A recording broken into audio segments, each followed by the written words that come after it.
In the winter of 1885, a will was opened in Hancock County, Georgia, and a county that believed it understood its own order found out that it did not.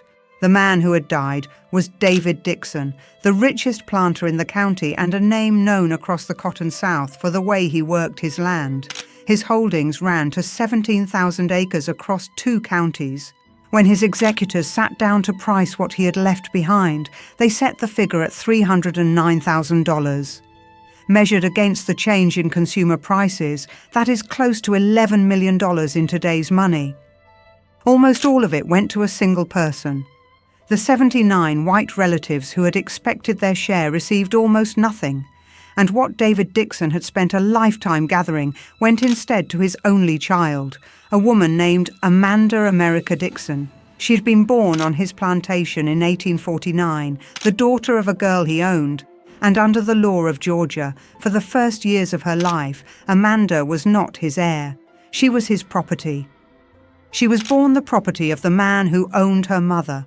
When he died, he made her one of the richest women in America.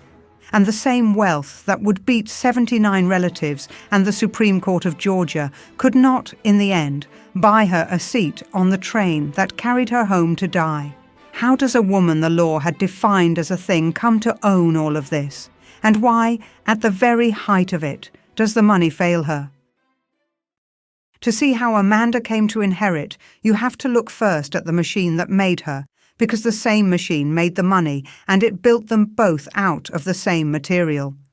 David Dickson had not been born to his wealth. He started as a country trader, opened a store in the town of Sparta in the 1830s, and did well enough that by the middle of the 1840s he could sell up, buy land and tools and livestock and human beings, and turn himself into a planter. What lifted him above his neighbours was method, for he was among the first men in the South to feed his fields with commercial fertilizer. He bred a strain of cotton that carried his own name, the one they called Dickson Select. He mixed a fertilizer compound that sold under the Dickson name as well, and he set his whole system down in a treatise that other farmers studied, a book whose real subject, underneath the fertilizer and the seed, was the management of the people who did the work. Planters rode in from across the region to walk his rows and see how the place was run, and they called it the modern Mecca, and they called the man himself the Prince of Georgia Farmers. He himself lived plainly through all of it, in a simple house his father had put up back in the 1790s, while the money rose around him like water. The quiet engine underneath the whole enterprise was the labour of the people he owned. By one account, he drilled the men and women he enslaved until they picked twice the cotton gathered on the land next door, and that, far more than the fertilizer he grew famous for, is where the money came from.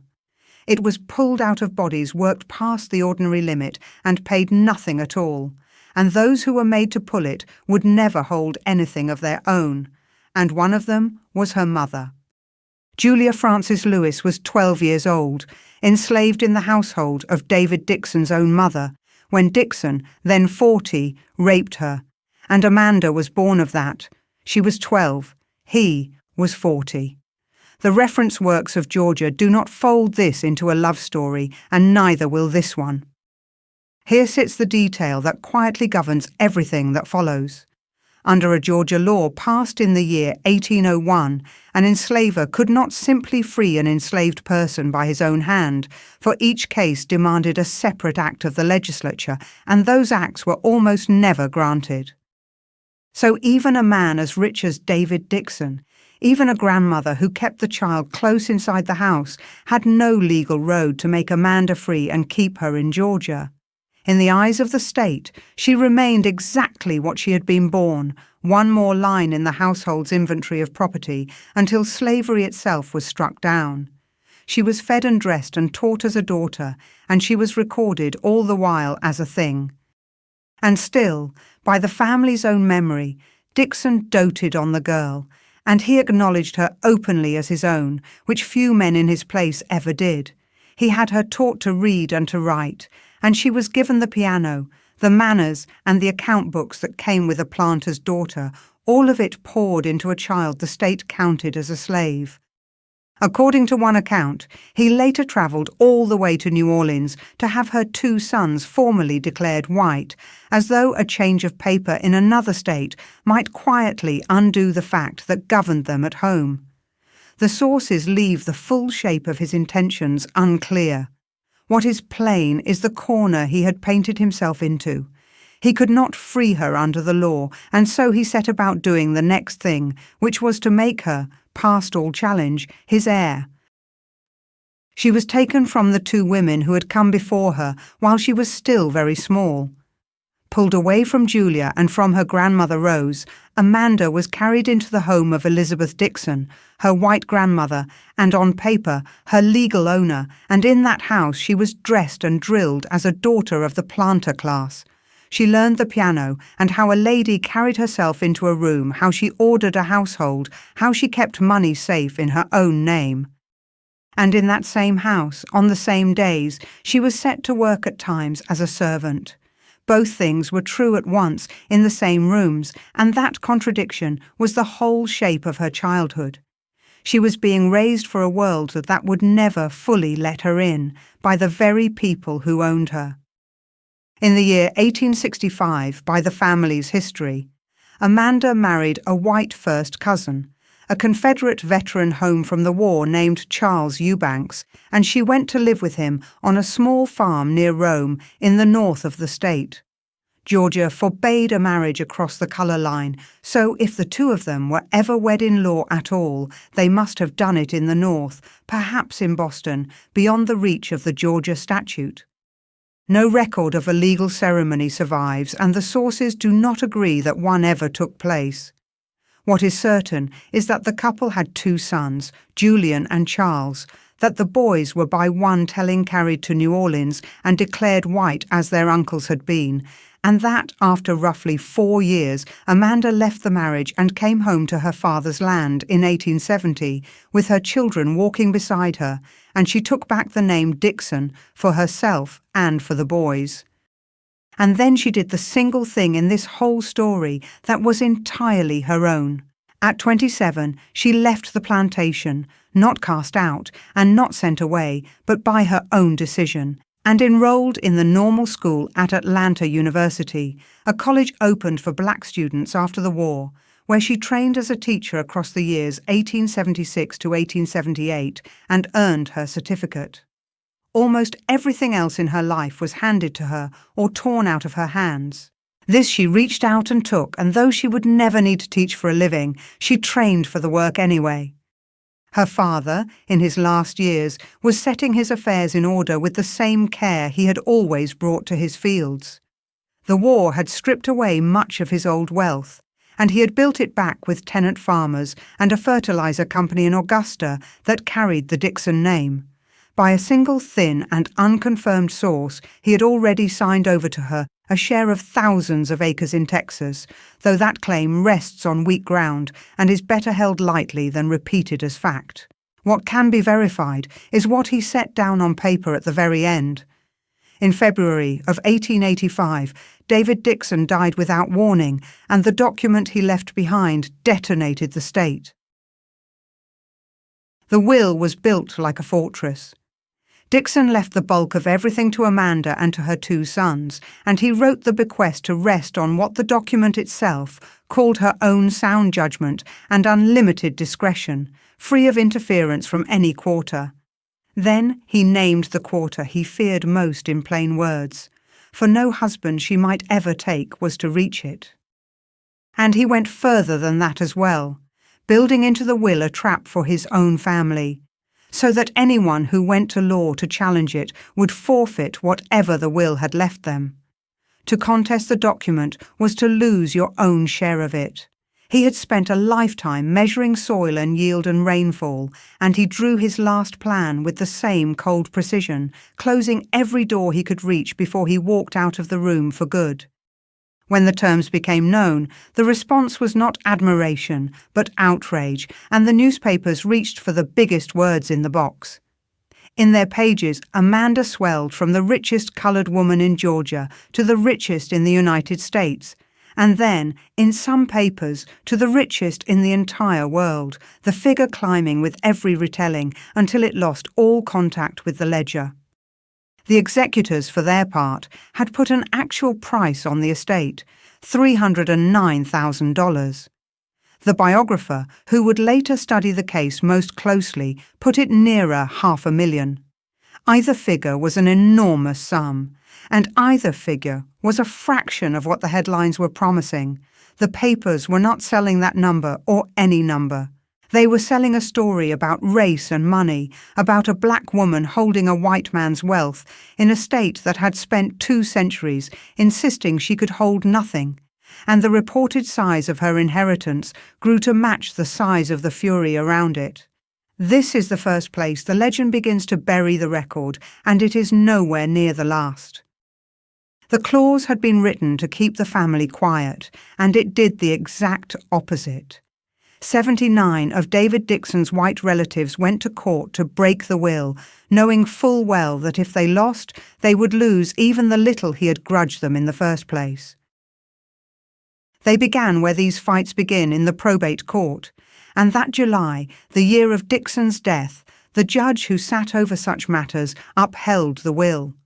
The relatives pressed on to the Superior Court of Hancock County, and there, that November, a jury heard the case at length, every man seated on it white, and it too found for Amanda. Twice now, the law had looked at the same document and reached the same answer, and twice the family refused to accept it. The arguments they raised tell you what the fight was really about. They opened by calling David Dickson mad, unfit to know his own mind when he signed, and when that failed, they called him a puppet, worked upon, unduly influenced, and they named the 2 hands they said had steered him. One was Amanda, the other was her mother, Julia. The enslaved girl he had raped at 12 stood recast 2 decades later as the hidden schemer behind a rich man's pen.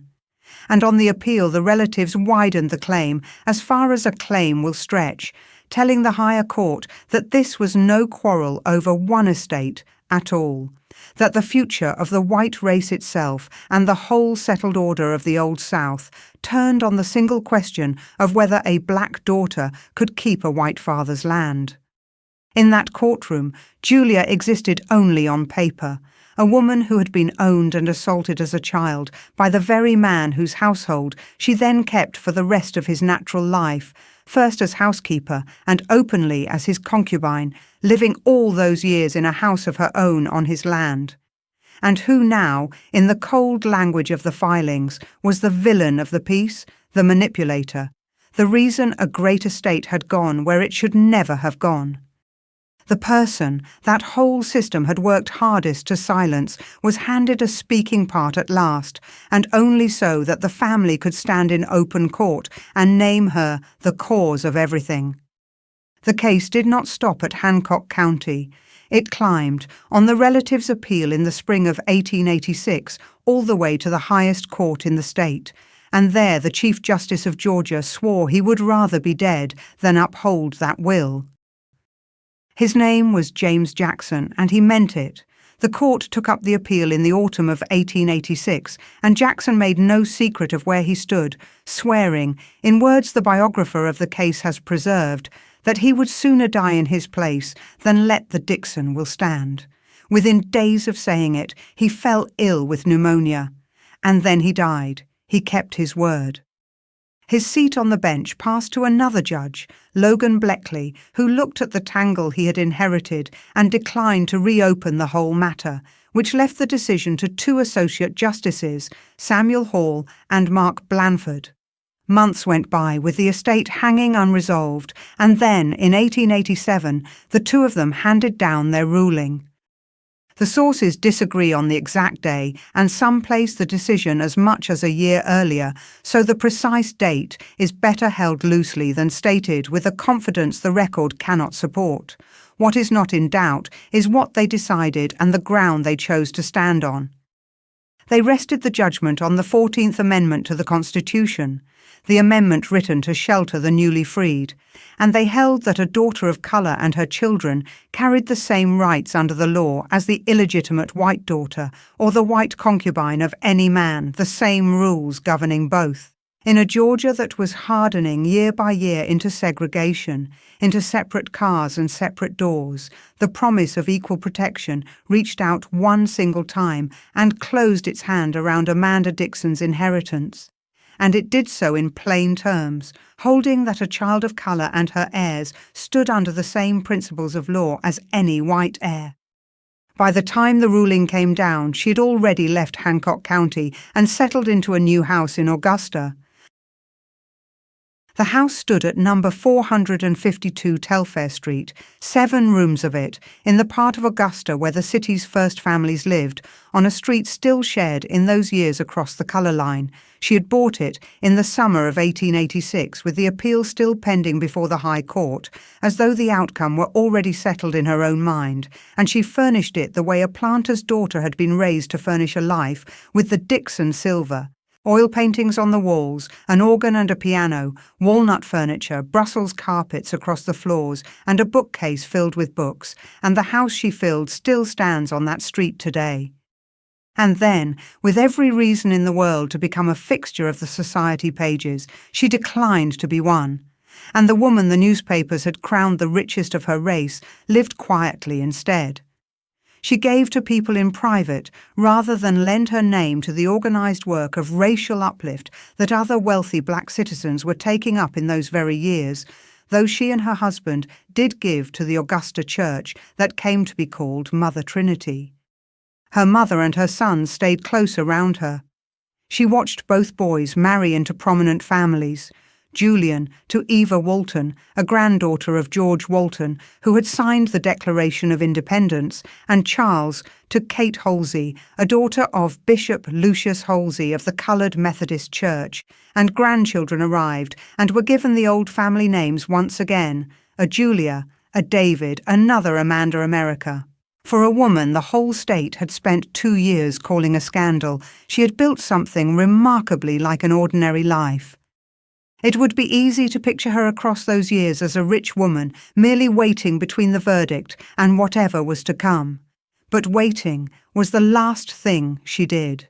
Her father had taught her, on purpose and from girlhood, how to handle money and how to keep it, how to read an account and guard a title, and she managed what she owned, land out in the country and property in the city. The very holdings a court had fought 2 years to confirm were hers, and the estate did not run itself. She ran it. And then, at 42, after years alone in that house, she married again, and she married a man her own money made suspect. Nathan Toomer had been born into slavery, the same as Amanda, the son of an enslaved woman named Kit, and he had climbed his way out of it. As a young man, he served as the personal attendant of a wealthy white colonel, Henry Toomer, and in that place he absorbed the manners of the gentleman class, the ones that opened doors for him later, so that when he came into Amanda's life, he was already a man of property in his own right, with hundreds of acres of his own in another Georgia county. That second marriage came in July of 1892, and it would last 11 months. Whether he had married the woman or the estate is a question the sources circle and never quite settle. He had buried a first wife and had several children by her, and he had none by Amanda, and later, courting yet another wealthy young woman, he came up against her father, the Reconstruction politician Pinchback, who distrusted him on sight and fought the match. The standard reading of Nathan Toomer is of a man who moved toward money wherever he could find it, a reading drawn from the pattern of a whole life, and not a thing the record sets down as settled fact. Whatever he truly wanted from Amanda, the record does not preserve it. The marriage did not end in ordinary unhappiness. It ended in something far worse, and the source of it sat inside Amanda's own family. Her younger son, Charles, 23 years old and already married himself, fixed his attention on Nathan's daughter Mamie, a girl of 14, his own stepsister by the new marriage, and to put the child beyond his reach, Nathan and Amanda sent her north to the convent school of St. Francis in Baltimore, run by an order of black nuns. But Charles would not let it go, and what he did next turned a private disgrace into a criminal case. He drew in accomplices, among them his brother-in-law Dunbar Walton, his sister-in-law Carrie Walton Wilson, and a hired man named Louis Frank, and with the help of a lawyer named Waring, he laid a plan to seize Mamie out of that convent and carry her off. The plan was broken before it could be done, and Walton, Frank, and the lawyer were indicted in Baltimore for conspiracy to kidnap a child. Charles was not charged at all. The whole affair broke something in Amanda's health that did not mend, and in June of 1893, hollowed out by it, she and Nathan boarded a train that was meant to carry her home to Augusta. They had bought first-class tickets for the journey home, a place in a Pullman car, a paid seat, the ordinary purchase of a woman with money. They were refused it. Because of her race, Amanda was denied the first-class place she'd paid for and denied a clear road home along with it, so that what should have been a swift passage turned into a slow ordeal, in a car where the heat climbed and the delays stretched on and on while her body, already failing, gave way beneath the strain. A doctor named Kendall examined her on the 9th of June and found her heart and lungs sound, but noted that she was worn thin with nerves and anxious to reach home. He gave her something for the pain, and she came into Augusta that afternoon. Her own family physician, a man named Coleman, was away, and so it fell to another doctor, Eugene Foster, to attend her at the end, and he gave the sickness a name that was fashionable in that day, neurasthenia, a general exhaustion of the nervous system, a diagnosis that explained everything and nothing. 2 days after that examination, on the 11th of June, 1893, Amanda America Dickson was dead at 43. The cause on her certificate set down as complications of diseases, and after a funeral at the Augusta church, they called Mother Trinity. They buried her at Cedar Grove. Look hard at what her money had been able to do. It had broken the will of 79 people who wanted her to have nothing. It had carried her past a hostile Chief Justice and up to the Supreme Court of a southern state, and it had won there. It had bought 17,000 acres of Georgia, a house among the first families of Augusta, silver and oil paintings, and an organ that filled a drawing room. Her money could buy the land and the house, and even the ruling of a court. It could not buy her a seat on a train. She had inherited everything because one man wrote an unbreakable will. She died without writing any will at all.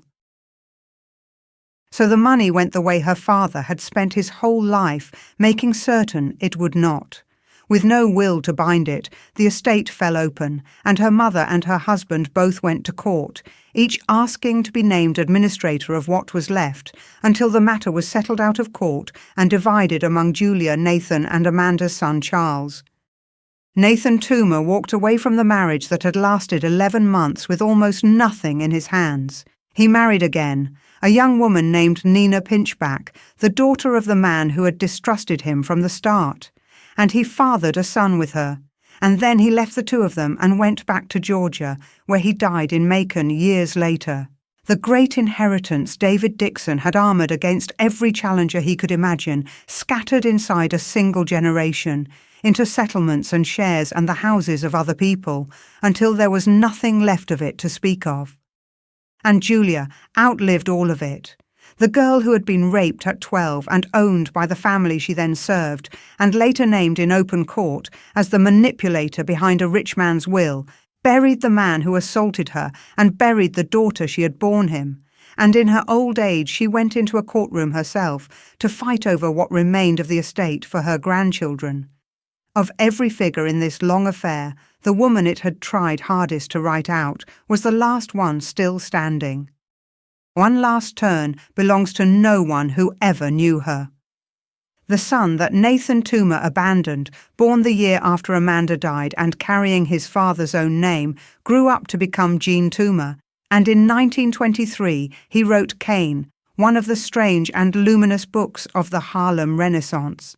He wrote much of it after taking a post as principal of a black school in Sparta, in Hancock County, on the very ground where the Dickson plantation had once stood, where Amanda had been born the legal property of her own father.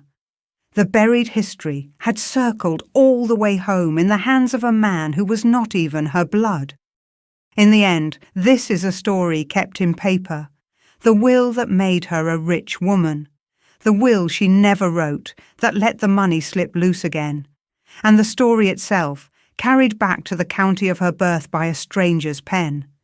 Everything she owned, the law had first taken from her, and then, once and strangely, handed back, and what it never handed her, not for all her father's land and all her father's money, was the right to sit where she had paid to sit. If you want more of what wealth was never able to hide, the records that outlived the people who tried to bury them, then stay with this channel and carry the question her whole life keeps asking out the door with you. What can a great deal of money buy, and what can it never buy back?